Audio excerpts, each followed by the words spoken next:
क्या आपको लगता है फुल बॉडी चेकअप का मतलब होता है 70 ब्लड टेस्ट, एक ईसीजी और रिपोर्ट पर एक ग्रीन टिक जिसमें लिखा होता है ऑल नॉर्मल? ज्यादातर लोग ये मान लेते हैं कि अगर 999 का पैकेज करा लिया तो हेल्थ सिक्योर्ड है, लेकिन यही सबसे बड़ी डेंजरस मिसअंडरस्टैंडिंग बन सकती है। मेडिकल रियलिटी थोड़ी डिफरेंट होती है। बॉडी के काफी सीरियस स्ट्रक्चरल डिजीजेस जैसे कि early cancer, silent artery plaque, fatty liver progression, kidney stones या एन्यूरिज्म, ये सब ब्लड रिपोर्ट्स में अक्सर नहीं दिखते और इसीलिए डिजीज क्वाइटली प्रोग्रेस करती रहती है और फिर एक स्टेज पर पेशेंट आके बोलता है, डॉक्टर रिपोर्ट्स तो नॉर्मल थी, रिपोर्ट्स नॉर्मल ही थी, लेकिन बॉडी साइलेंट नहीं थी, बस हमने सही जगह देखा ही नहीं। मेरा नाम है डॉक्टर आकार कपूर और मैं एक सीनियर कंसल्टेंट रेडियोलॉजिस्ट हूँ। आज हम बात करेंगे कि फुल बॉडी चेकअप में एक्चुअली क्या मैटर करता है, कौन से स्कैन्स जेन्युइनली जरूरी हैं और कौन से थोड़े से ओवर हाइप्ड होते हैं और कौन से टेस्ट सिर्फ पैसे वेस्ट करने के लिए होते हैं। यहाँ गोल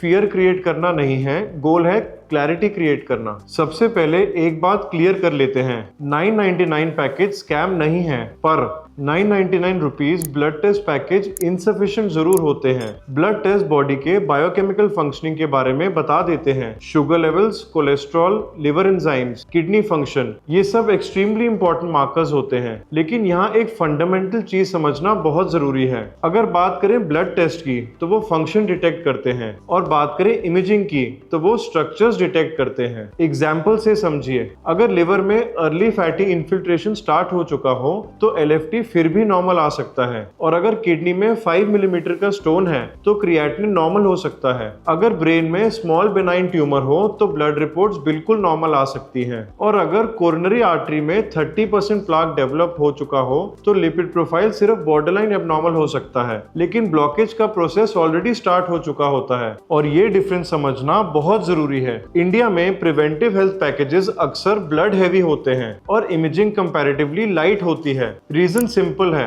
ब्लड टेस्ट रिलेटिवली चीप होते हैं, इमेजिंग थोड़ी एक्सपेंसिव होती है, लेकिन प्रिवेंटिव स्क्रीनिंग का गोल क्वांटिटी नहीं होता, गोल होता है राइट एंड अर्ली डिटेक्शन। ज्यादा टेस्ट का मतलब ज्यादा प्रोटेक्शन नहीं होता, राइट टेस्ट का मतलब रियल प्रोटेक्शन होता है। अब दोस्तों यहाँ एक बेसिक चीज समझना बहुत जरूरी है। डिजीज जनरली दो तरीके से डेवलप होती है, फंक्शनल चेंज या स्ट्रक्चरल चेंज। कब फंक्शनल या स्ट्रक्चरल चेंज आता है ये दिखाई नहीं देता और ये डिजीज पर डिपेंड करता है। जैसे कि डायबिटीज में यूजुअली ब्लड शुगर पहले बढ़ता है, मतलब फंक्शनल चेंज पहले डिटेक्ट हो जाता है, लेकिन फैटी लिवर में सिचुएशन थोड़ी अलग सी हो सकती है, वहां स्ट्रक्चर का चेंज पहले अल्ट्रासाउंड पर विजिबल हो सकता है। कोरोनरी आर्टरी डिजीज में भी प्लाक आर्टरी वॉल के अंदर साइलेंटली डेवलप हो रहा होता है। ब्लड टेस्ट थोड़ा सा एबनॉर्मल हो सकता है, लेकिन आर्टरी के अंदर यूजुअली क्या हो रहा है ये इमेजिंग से ही क्लियर हो सकता है। इसीलिए सिर्फ सिम्टम्स का वेट करना एक इमेच्योर अप्रोच है।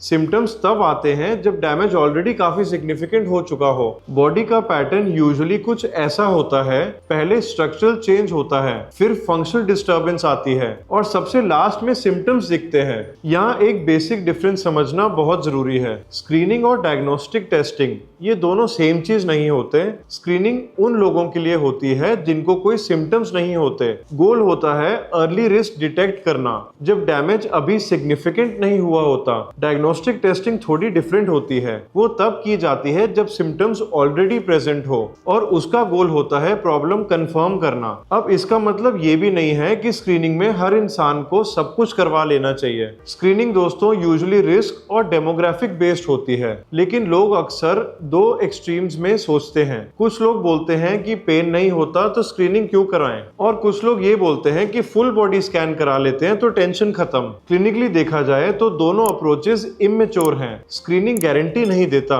डायग्नोस्टिक टेस्ट फ्यूचर प्रेडिक्ट नहीं करता। स्क्रीनिंग का पर्पस रिस्क रिड्यूस करना होता है और डायग्नोसिस का पर्पस प्रॉब्लम कंफर्म करना होता है। ये डिफरेंस समझना ही मैच्योर प्रिवेंटिव हेल्थ का सबसे पहला स्टेप है। अब थोड़ा प्रैक्टिकल बात करते हैं। क्या हर एडल्ट को फुल बॉडी एमआरआई कराना चाहिए? इसका आंसर है नहीं। हर साल सीटी स्कैन कराना चाहिए?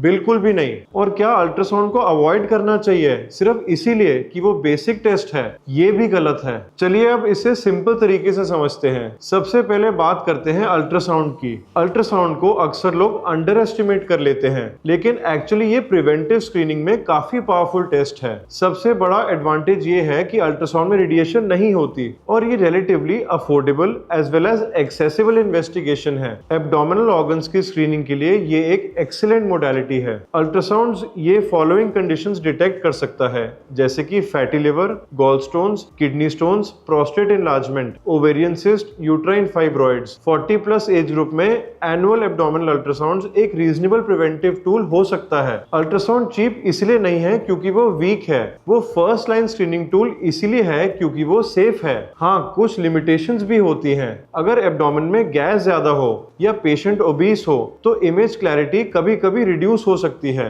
अब बात करते हैं सीटी स्कैन की। CT scan x ray radiation use करता है। एक चेस्ट सीटी रफली 7 मिलीसीवर्ट्स रेडिएशन देता है। अब इसका मतलब ये नहीं है कि सीटी डेंजरस है, इसका मतलब ये है कि सीटी बिना इंडिकेशन के कैजुअली नहीं कराना चाहिए। सीटी स्कैन कुछ सिचुएशंस में एक्सट्रीमली यूजफुल होता है, जैसे कि लंग्स की इवैल्यूएशन में, ट्रॉमा केसेस में, किडनी स्टोन्स डिटेक्ट करने के लिए, अक्यूट ब्लीडिंग को आइडेंटिफाई करने के लिए और डिटेल्ड बोन इवैल्यूएशन में। ये बहुत ही इंपॉर्टेंट इन्वेस्टिगेशन है। अगर हम प्रिवेंटिव कंटेक्स्ट की बात करें तो सीटी कोरोनरी कैल्शियम स्कोर एक बहुत ही यूजफुल इन्वेस्टिगेशन मानी जाती है, स्पेशली 35 से 40+ एज ग्रुप के लिए जिसमें रिस्क फैक्टर्स हों। लेकिन रैंडम एनुअल फुल बॉडी सीटी करवाना साइंटिफिकली रिकमेंडेड नहीं होता। अब बात करते हैं एमआरआई की। एमआरआई सॉफ्ट टिश्यू इमेजिंग के लिए ये गोल्ड स्टैंडर्ड इन्वेस्टिगेशन मानी जाती है। इसमें कुछ फॉलोइंग पार्ट्स बहुत बढ़िया से दिखते हैं, जैसे कि brain, spine, joints, soft tissue tumours, liver lesion characterisation. इन सभी केसेस में एमआरआई एक बहुत यूजफुल इन्वेस्टिगेशन मानी जाती है। फुल बॉडी एमआरआई लोगों को अट्रैक्टिव लगती है क्योंकि ये रेडिएशन फ्री होती है। लेकिन अगर एसिम्प्टोमेटिक 25 साल के इंसान की बात करें तो रूटीन होल बॉडी एमआरआई करवाना एविडेंस बेस्ड अप्रोच नहीं है। रीजन सिंपल है, एमआरआई इंसिडेंटल फाइंडिंग्स डिटेक्ट कर लेता है। कहीं छोटी सी बिनाइन सिस्ट होगी, कभी कोई नॉन सिग्निफिकेंट लीजन होगा, कभी नॉर्मल एनाटॉमिकल वेरिएशन भी हो सकती है और फिर एक एंजाइटी कैस्केड शुरू हो जाता है। और उसके बाद आप सबको पता है कि repeat scanning, biopsy, financial stress. इसीलिए स्क्रीनिंग का गोल ये नहीं है कि जितना हो सके उतना डिटेक्ट कर लो। गोल ये है कि जो साइंटिफिकली मीनिंगफुल डिजीज है उसे ही टाइम पे डिटेक्ट करना जरूरी है। स्क्रीनिंग का पर्पस डिजीज डिटेक्ट करना है, एंजाइटी क्रिएट करना नहीं। आइए अब एक और इम्पोर्टेंट बात समझ लेते हैं। प्रिवेंटिव अल्ट्रासाउंड सिर्फ एमआरआई और सीटी तक लिमिटेड नहीं होता। कुछ टारगेटेड टेस्ट होते हैं जो सिर्फ पेशेंट में genuinely life saving impact create कर सकते हैं। जैसे सिंपल एग्जांपल की बात करें, सीटी coronary calcium score, mammography, low dose सीटी स्मोकर्स के लिए, colonoscopy, DEXA scan, carotid Doppler. ये सभी टेस्ट इंसान को रूटीन में करवाना जरूरी नहीं होता, लेकिन राइट रिस्क प्रोफाइल में ये एक्सट्रीमली इंपॉर्टेंट टेस्ट होते हैं। यहाँ एक सिंपल प्रिंसिपल समझना बहुत जरूरी है। प्रिवेंटिव इमेजिंग का गोल ये नहीं होता कि बॉडी के हर हिस्से का स्कैन कर दिया जाए। गोल ये होता है कि जो लाइफ सेविंग डिजीज है वो मिस ना हो, उसे टाइम पर डिटेक्ट किया जा सके। इसलिए प्रिवेंटिव हेल्थ में क्वांटिटी मैटर नहीं करती, स्ट्रेटेजी मैटर करती है। और एक प्रैक्टिकल बात ये भी याद रखिए, अर्ली डिटेक्शन का कॉस्ट लेट स्टेज ट्रीटमेंट से अक्सर कई गुना कम होता है, मेडिकल टर्म्स में भी और इमोशनल टर्म्स में भी। अब आते हैं अगले सेक्शन पर। ये सेक्शन थोड़ा सा अनकंफर्टेबल हो सकता है, लेकिन समझना बहुत जरूरी है। ओवर डायग्नोसिस दोस्तों एक रियल इशू है। होल बॉडी स्क्रीनिंग में काफी केसेस में इंसिडेंटल फाइंडिंग्स रिपोर्ट हो जाती हैं। हर फाइंडिंग डिजीज नहीं होती, लेकिन रिपोर्ट में अक्सर लिखा जाता है क्लिनिकल कोरिलेशन इज एडवाइजेबल। फिर क्या होता है? पेशेंट पैनिक करता है, गूगल सर्च करता है, रिपीट स्कैन्स होते हैं, कभी कभी अननेसेसरी बायोप्सी भी हो जाती है और अक्सर सीटी रिपीटेडली कराया जाता है तो रेडिएशन क्यूमुलेटिव हो जाती है। इसीलिए प्रिवेंटिव स्क्रीनिंग फियर बेस्ड नहीं होनी चाहिए, वो रिस्क बेस्ड होनी चाहिए। स्मार्ट स्क्रीनिंग पर्सनलाइज स्क्रीनिंग होती है, रैंडम स्क्रीनिंग कमर्शियल होती है। ये डिफरेंस समझना बहुत जरूरी है। अब सबसे प्रैक्टिकल सवाल कि आप सबको करना क्या चाहिए। So if you are as 25 and 35, get baseline blood test, abdominal ultrasound once, BP monitoring, BMI and waist circumference. And if you are between age 35 and 45, get lipid profile annually,